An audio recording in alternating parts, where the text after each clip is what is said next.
লাকুম দীনুকুম ওয়ালিয়া দিন, অসুবিধা নেই, ঘরের ভিতরে তুমি পালন করো, আমাদের রাষ্ট্রের জন্য এই দিনটি নিয়ে না এসো। এখনকার ফলাফলগুলি বিশ্বাস করতেছে নাউজুবিল্লাহ, দুর্ভাগ্যবশত। বলে ধর্ম যা যা রাষ্ট্র সভার, এটা বলা যাবে না, না না, এটা বলা যাবে না।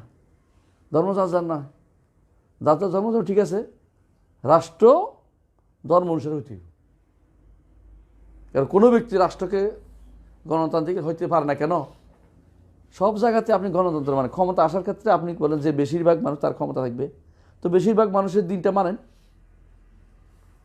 এখানে আসে না আপনি এখানে বড় দেউলিয়া হয়ে গেছেন, ওখানেও দেউলিয়া করেন যে হাসিনা পাইছে 70টা সিট, খালেদা পাইছে কয়টা 20টা সিট, 10টা পাইছে অমুকে, তো আমরা 70 দিন আমি রাজত্ব করি, 30 দিন ও, 10 দিন ও, তুই না সন্দেহ একটা।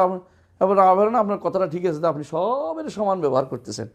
ওখানে যাইয়া ক্ষমতা দখলের ক্ষেত্রে ঠিকই আমি সংখ্যাগরিষ্ঠ, আর এখানে যখন দিনের কথা আসবে সংখ্যাগরিষ্ঠতা না, এখন আপনি সবারই কি সবারই সমান অধিকার দিতেছেন। পাগলাই পাইছেন নাকি? আমার অধিকার কমে গেল না? আমার অধিকার কমে গেল না? তো আপনি আমার জুলুম করতেছেন না, এটা বৈষম্য না? বৈষম্য গেলে ওখানে হইলো, সব জায়গাতে বৈষম্য হয়, এখানে বড় বৈষম্য হচ্ছে। না বুঝে আপনি কি করছেন, ফালতু কাম করেন কেন? যেটা বুঝেন না এটা করেন বলেন কেন? জাহালত বলাবেন এগুলি বেশিরভাগ, দিন সম্পর্কে অজ্ঞ যারা এটা এই বলে থাকে। কুফরুল এরাদ, কুফরুল এরাদের পরে কি আছে?